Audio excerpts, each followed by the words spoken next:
Hello, this is Priyanka Sharma. I welcome you all on the digital platform of Achievers Academy. Pronoun की series में हमने काफ़ी topics को discuss कर लिया है। प्रोनाउन क्या होता है, प्रोनाउन की डेफिनेशन क्या है, प्रोनाउन का पर्पस क्या होता है, प्रोनाउन के यूजेस क्या होते हैं, objective cases of pronoun, subjective cases of pronoun, it is के बाद में आई यूज़ होना चाहिए या फिर मी यूज़ होना चाहिए। We have discussed all these things. और लास्ट जो हमारी क्लास थी उसमें मैंने आपको डेमोन्स्ट्रेटिव प्रोनाउन भी पूरा बता दिया था, जिसमें मैंने आपको कई चीज़ें बताई थी, जिसमें आपको बताया गया था दिस, दैट, दीज, दोज के बारे में कि ये सारी चीज़ें प्रोनाउन होती हैं और सच और वन जो होते हैं वो भी प्रोनाउन होते हैं। Now in this class we are going to discuss relative pronoun. So before we start discussing relative pronoun, let me tell you one thing about relative pronoun, that is कि जो आपका relative pronoun होता है, relative pronoun हमेशा अपने antecedent से relate करता है। relative pronoun हमेशा अपने antecedent से रिलेट करता है। What is an antecedent? Antecedent का मतलब होता है relative pronoun के पहले आने वाला जो word होता है उसे हम antecedent कहते हैं। ओके जो relative pronouns होते हैं वो कौन से होते हैं? relative pronoun होते हैं आपके who होता है, और इसके अलावा आपका who होता है, which होता है, ये relative pronoun होते हैं। और ये जो relative pronouns होते हैं ये अपने antecedent से रिलेट करते हैं और इनके antecedent के अकॉर्डिंग ही आगे की वर्ब को सेटिस्फाई किया जाता है। अब इस वाली स्लाइड के अंदर हम क्या डिस्कस कर रहे हैं? इस वाली स्लाइड में हम डिस्कस कर रहे हैं कि कब हमें हु का यूज करना चाहिए और कब हमें होम का यूज करना चाहिए। If we talk about this word who is a relative pronoun. Who is the subjective case, whereas whom is the objective case. So in this slide, I'll teach that where to use the subjective case and where to use the objective case. Now look at the first sentence. The first sentence is, this is the boy reads good books every day. ये वो लड़का है जो हर दिन अच्छी किताबें पढ़ता है। Now look at the sentence. जब आप इस सेंटेंस को पढ़ते हैं तो यहाँ पे बॉय के कॉन्टेक्स्ट में बात हो रही है। यहाँ पे ये जो बॉय है, आप बताइए यहाँ पे जो ये बॉय है क्या ये एक्शन परफॉर्म नहीं कर रहा है? It is performing an action of reading the good books every day, right? तो क्योंकि यहाँ पे जो बॉय है it is performing an action, इसका मतलब हमें इसके लिए हु सब्जेक्टिव केस का यूज करना पड़ेगा। हु सब्जेक्टिव केस का यूज करना पड़ेगा, हम इसके लिए ऑब्जेक्टिव केस का यूज नहीं कर सकते।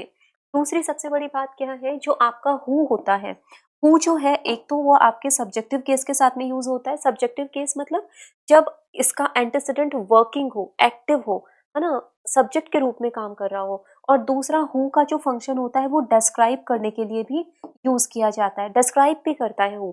ओके किसी भी नाउन को डिस्क्राइब करने का काम भी ये करता है। एक एग्जाम्पल देखिए, look at the example, wait file, now it is okay. This is the man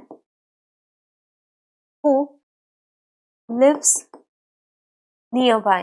This is the man who lives nearby. Now look at this sentence. This is the man who lives nearby.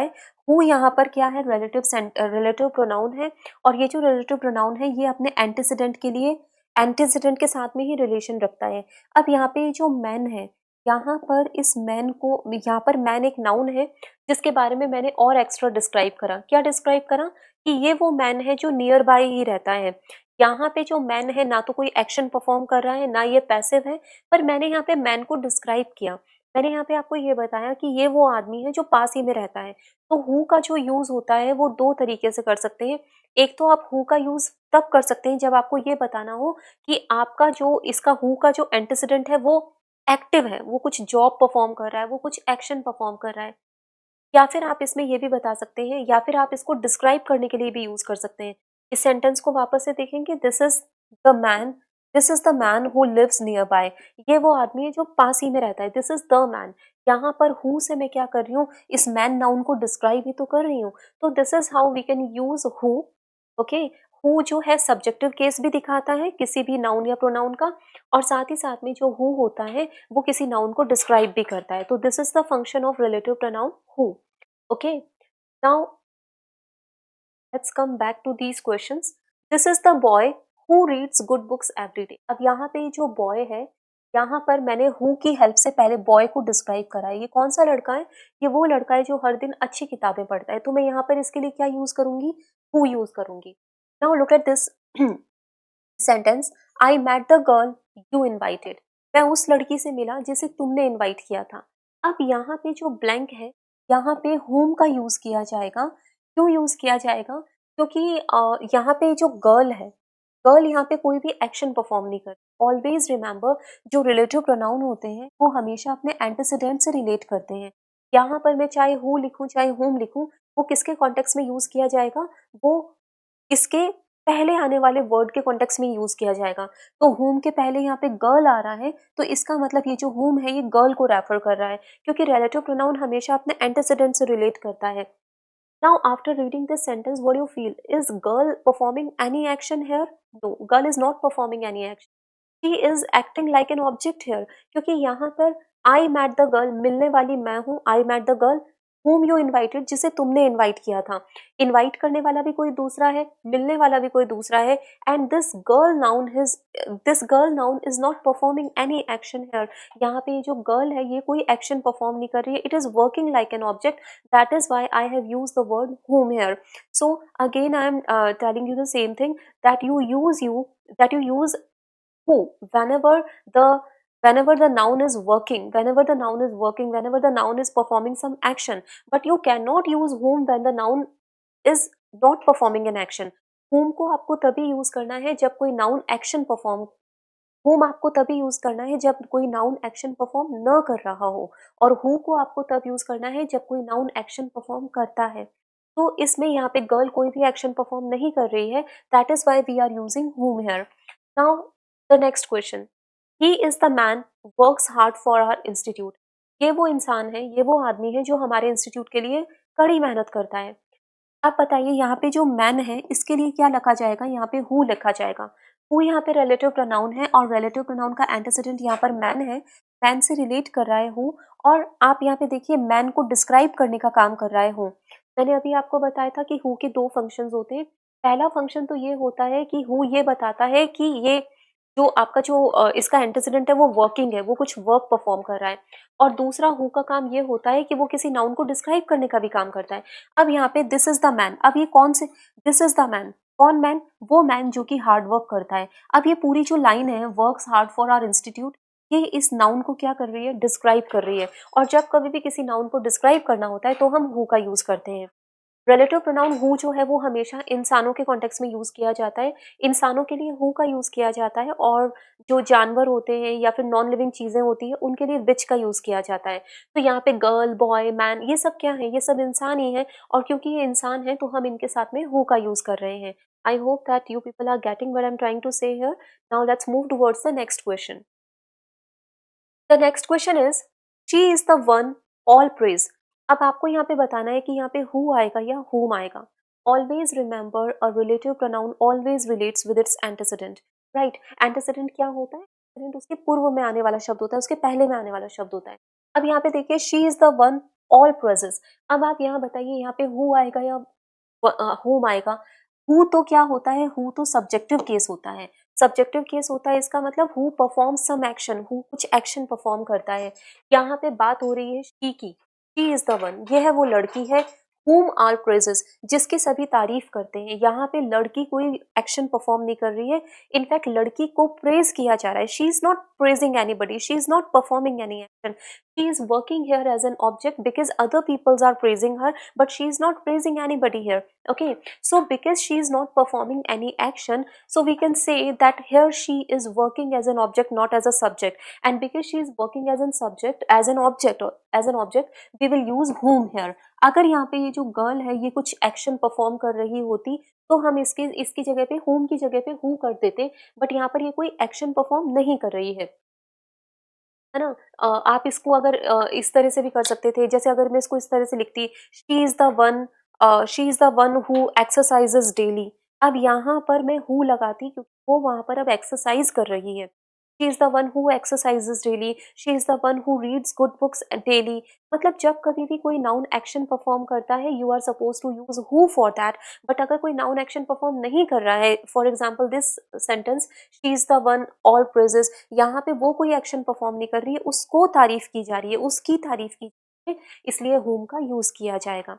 Okay, next देखिए, the artist painted the beautiful picture was a local resident. वो artist जिसने beautiful picture को paint किया था वो एक local resident था।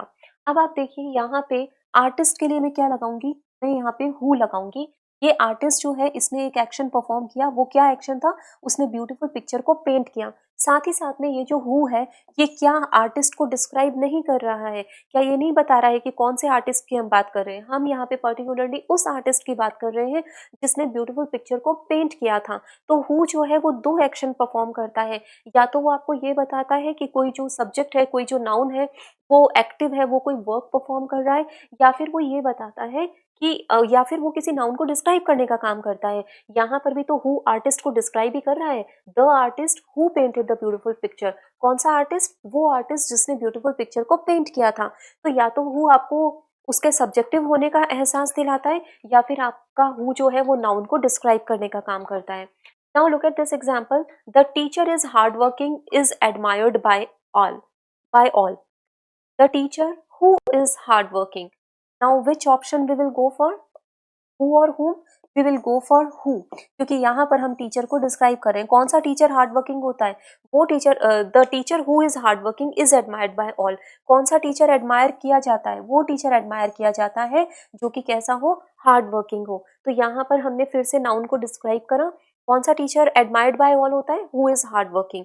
Okay, so this is how here again we are describing a noun here. Okay तो जब कभी भी इस तरह से नाउन को डिस्क्राइब करना होता है तो हम किसका यूज करते हैं?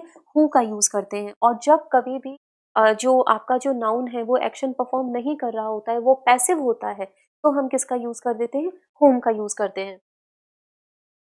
One more example, two more examples. He is the girl he loved. Now, what do you think that what should be filled here? Either I should go for who or whom. She is the girl who he loved or whom he loved. अब यहाँ पे जो सही answer होगा वो क्या होगा? वो whom होगा। क्यों होगा? क्योंकि आप देखिए जो रिलेटिव प्रोनाउन whom है, look at the antecedent of this pronoun. What is the antecedent of this pronoun? इस whom का जो एंटीसीडेंट है वो गर्ल है। अब आप खुद ऑब्जर्व कीजिए, whether girl is performing any action here. Is girl performing any action here? No, she is not performing any action. Look at the sentence, she is the girl he loved. अब यहाँ पे love करने का काम जो है वो this he is doing this work, right? ये ही कर रहा है, girl is not performing any action hair.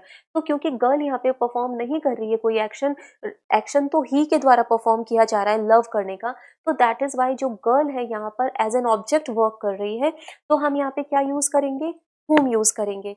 She is the girl whom he loved, not who he loved. अगर गर्ल ने कोई एक्शन परफॉर्म किया होता तो we would have gone for who, but here she is not performing any action, तो हम यहाँ पे whom का यूज करेंगे। नेक्स्ट देखिए, the boy who did not come, okay यहाँ पर हु इन्होंने पहले ही लिख दिया है, the boy who did not complete his work, यहाँ पर आप वॉज लगा देना। अब यहाँ पर हमने हु क्यों यूज करा है? यहाँ पर हमने हु इसलिए यूज करा है क्योंकि यहाँ पे बॉय नाउन को डिस्क्राइब किया जा रहा है। The boy who did not complete his work was punished. वो लड़का पनिश हुआ था। कौन सा लड़का पनिश हुआ था? वो लड़का पनिश हुआ था जिसने अपना वर्क कंप्लीट नहीं किया था। तो ये जो क्लॉज है ना, who did not complete his work, this clause is describing this boy कि this boy was punished who did not complete his work. तो अगेन यहाँ पर जो हु है वो एक नाउन को डिस्क्राइब करने का काम कर रहा है, नाउन के बारे में आपको एडिशनल इंफॉर्मेशन देने का काम कर रहा है। तो ये आपका हु होता है। और हुम तब हम यूज करते हैं जब नाउन किसी भी प्रकार का कोई एक्शन नहीं करता, तब हम हुम का यूज करते हैं। Now the next point about relative pronoun is कि रिलेटिव प्रोनाउन की पोजीशन कहाँ होनी चाहिए। आपको पता है कि रिलेटिव प्रोनाउन की भी एक पर्टिकुलर पोजीशन होती है। अगर आप उसकी पोजीशन को चेंज कर दोगे तो सेंटेंस का या तो अर्थ ही चेंज हो जाएगा या फिर वो ग्रामेटिकली इनकरेक्ट हो जाएगा। क्या पोजीशन होती है रिलेटिव प्रोनाउन की? रिलेटिव प्रोनाउन की पोजीशन ये होती है कि रिलेटिव प्रोनाउन को हमेशा उसके एंटीसीडेंट के पास में रखें। यानी रिलेटिव प्रोनाउन जिस भी नाउन प्रोनाउन के लिए यूज किया जा रहा है, जिस भी नाउन के लिए यूज किया जा रहा है उसके पास में ही रिलेटिव प्रोनाउन को रखा जाना चाहिए। अब एक एग्जाम्पल देखिए यहाँ पे, Ram likes movies, who is the monitor of our class. अब आप मुझे ये बताइए, जो यहाँ पे जो हु है, ये जो हु है ये राम के लिए यूज किया जा रहा है ना। Ram likes movies, who is the monitor of our class. तो यहाँ पे आपको पता है राम के लिए हु यूज किया जा रहा है, बट राम के साथ में हु को नहीं रखा जा रहा है। आपको रिलेटिव प्रोनाउन के कॉन्टेक्स्ट में ये बात पता होनी चाहिए कि जो रिलेटिव प्रोनाउन होते हैं वो हमेशा अपने एंटीसीडेंट के पास में रखे जाने चाहिए। यानी हु या हुम आप जिसके लिए भी यूज कर रहे हैं, चाहे हु हो, चाहे हुम हो या कोई सा भी रिलेटिव प्रोनाउन हो, वो आप किसी भी नाउन के लिए भी यूज़ करें, आप उसके पास में ही उसको रखें। इस तरह से अगर इतना गैप करके रखेंगे तो वो गलत हो जाएगा। अब ये जो सेंटेंस है, Ram likes movies, who is the monitor of our class, अब यहाँ पे जो हु रिलेटिव प्रोनाउन है इसका एंटीसीडेंट मूवीज बन गया। अभी मैंने आपको बताया था एंटीसीडेंट क्या होता है, एंटीसीडेंट वो होता है जो रिलेटिव प्रोनाउन के पहले आता है। अब आप बताइए मूवीज के लिए कभी हु यूज किया जा सकता है? नहीं किया जा सकता। मूवीज होती हैं जो, और जो आपका नॉन लिविंग चीजें होती हैं, उनके लिए हम किसका यूज करते हैं? उनके लिए हम विच का यूज करते हैं। We use who for the human beings only, right? तो यहाँ पे जो हु है ये राम के लिए यूज हुआ है और it should be placed with Ram. Okay, again I am speaking the same thing that relative pronoun should be placed with its antecedent. Okay, अपने एंटीसीडेंट के पास में ही इसको रखना चाहिए, जो भी इसका एंटीसीडेंट है। हु जो है, हु का एंटीसीडेंट राम होना चाहिए, क्योंकि राम के लिए ये हु आएगा, राइट? बट यहाँ पर हमने हु को राम से दूर कर दिया और गलती ये हो गई कि अब हु का एंटीसीडेंट जो है मूवीज बन गया है, और मूवीज के लिए हम कभी भी हु का यूज नहीं करते, विच का यूज करा जा सकता है, but we cannot use who for movies. तो आपको रिलेटिव प्रोनाउन को हमेशा उस नाउन के पास में रखना है जिसको कि वो मॉडिफाई करता है। राम नाउन को यहाँ पे मॉडिफाई करता है हु, तो यहाँ पे हु जो है वो राम के बिल्कुल पास में रखना चाहिए। तो जो फर्स्ट सेंटेंस है इट इज ग्रामेटिकली इनकरेक्ट, क्योंकि आप देख सकते हैं that I am placing who far from the noun Ram, right? अब इसको मैंने सही करके नेक्स्ट लाइन में लिखा है, Ram who is the monitor of our class likes movie. Now this sentence is grammatically correct. Why so? Because who has been placed with the noun Ram. अब यहाँ पे हु का जो एंटीसीडेंट है राम है, और यहाँ पे हु और एंटीसीडेंट बिल्कुल पास पास में रखे गए हैं। तो आपको क्या ध्यान रखना है? आपको बस इतना याद रखना है कि हु जो है वो हम जिस किसी भी नाउन के लिए यूज करें उसके हमेशा उसको पास ही में रखें। आप इनको इस तरह से दूर दूर नहीं रख सकते। ये वाला सही है, Ram who is the monitor, who Ram के लिए तो आया है तो आपने राम को हु के पास में रख दिया, बट ऊपर वाले सेंटेंस में आपने हु को राम से बहुत दूर कर दिया है, और ये ग्रामेटिकली इनकरेक्ट होता है। Okay, so the next question now, the next point, Arman is the son of my friend who secured the first rank in the exam. Now, after reading this sentence, what are you getting from this sentence? अरमान जो है वो मेरे friend का बेटा है जिसने पहली rank हासिल की है एग्जाम्स में। अब इस लाइन को पढ़ने के बाद में हमें ये समझ में आता है कि अरमान जो कि मेरे फ्रेंड का बेटा है, उस बेटे ने रैंक हासिल करी है ना एग्जाम के अंदर। तो इसका मतलब यहाँ पर ये जो हु है, ये अरमान ये जो है ये अरमान के लिए आ रहा है जो कि मेरे फ्रेंड का बेटा है, यानी है ना, क्योंकि यहाँ पे देखिए Arman is the son of my friend, Arman मेरे फ्रेंड का बेटा है, who secured the first rank in the exam, और उस बेटे ने, मेरे सन के बेटे ने रैंक हासिल करी है एग्जाम में, राइट? तो यहाँ पे जो हु है ये अरमान के लिए आ रहा है जो कि मेरे फ्रेंड का बेटा है। तो हु जो है वो सन के पास रखा जाना चाहिए या फिर अरमान के पास रखा जाना चाहिए, ठीक है? हु जो है वो अरमान के पास रखा जाना चाहिए, क्योंकि हु जो है यहाँ पे अरमान के लिए आ रहा है, राइट? अरमान जो कि मेरे फ्रेंड का बेटा है, तो अरमान के लिए हु आ रहा है तो अरमान को हु के पास रखना चाहिए, बट हमने यहाँ पे हु को माय फ्रेंड के पास रखा है। अब ये हु तो ये बता रहा है कि मेरे फ्रेंड ने रैंक हासिल करी है, my friend who secured the first rank in the exam. इस लाइन का क्या मतलब बना? My friend who secured the first rank in the exam. इस लाइन का मतलब ये हुआ मेरा दोस्त जिसने एग्जाम में फर्स्ट रैंक हासिल करी है। तो ये सेंटेंस का अर्थ ही चेंज हो जाता है, मेरे फ्रेंड ने हासिल नहीं करी है रैंक, मेरे फ्रेंड के बेटे अरमान ने हासिल करी है रैंक, राइट? तो हम यहाँ पे जो हु है ये अरमान के लिए यूज कर रहे हैं, तो आपका जो हु है ये अरमान के बिल्कुल पास में प्लेस किया जाना चाहिए। This sentence is grammatically incorrect. Okay, ये वाला इनकरेक्ट है। Now the correct form of the sentence is Arman who secured the first rank is the son of my friend. Arman जिसने की सिक्योर की है first rank. Now this who secured the first rank, ये किसको describe कर रहा है? ये अरमान को डिस्क्राइब कर रहा है, क्योंकि रैंक, फर्स्ट रैंक किसने सिक्योर की है? Who has secured the first rank here? Of course it is Arman who has secured the first rank here. So who should be placed with Arman, not with this word my friend, not with this phrase my friend, otherwise sentence का sense ही change हो जाएगा। तो again you can see that we are placing relative pronoun with the noun it is modifying, right? अरमान को यहाँ पे, अरमान जो noun है यहाँ पे उसको कौन मॉडिफाई कर रहा है? उसके लिए क्या यूज किया जा रहा है?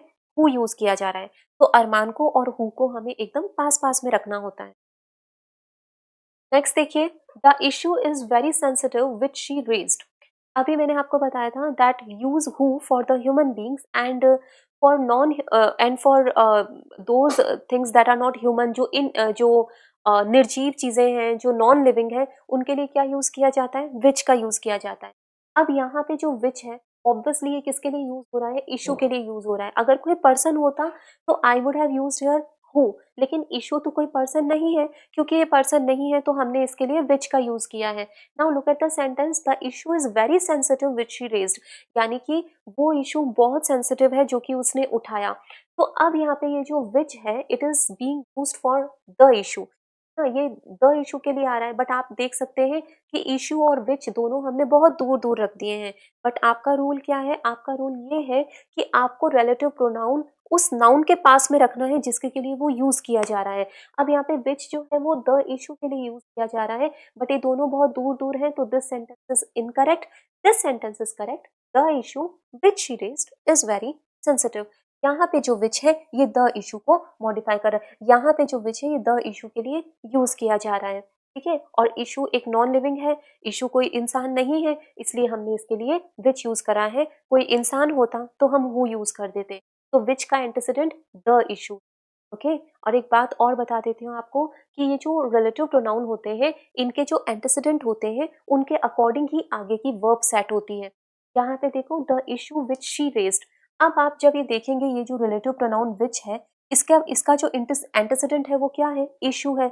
अब आप बताइए, इशू जो है वो सिंगुलर है, क्योंकि ये सिंगुलर है इसीलिए हमारी वर्ब भी यहाँ पे क्या आई है? सिंगुलर आई है।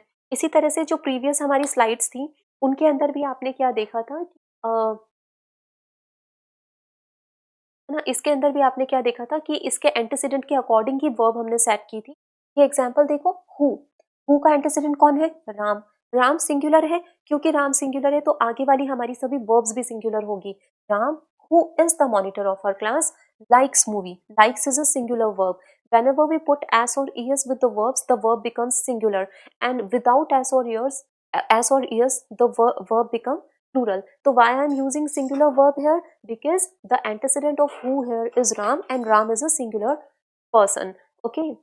The same way Arman who secured. अब यहाँ पे हु क्या है? हु यहाँ पे रिलेटिव प्रोनाउन है, इसका एंटीसीडेंट अरमान है, और मैंने अभी आपको ये बताया है कि जो इसका एंटीसीडेंट होता है उसके अकॉर्डिंग ही आगे की वर्ब्स को सेटिस्फाई किया जाता है। हु से पहले अरमान है, Arman is a singular person, because it's a singular noun, it's a singular person, that is why we are using is here, and is here is a singular verb. Okay. So this was all about who and whom and the positions of relative pronoun who and whom. I hope that you enjoyed the session and got a lot of to learn. Thank you very much.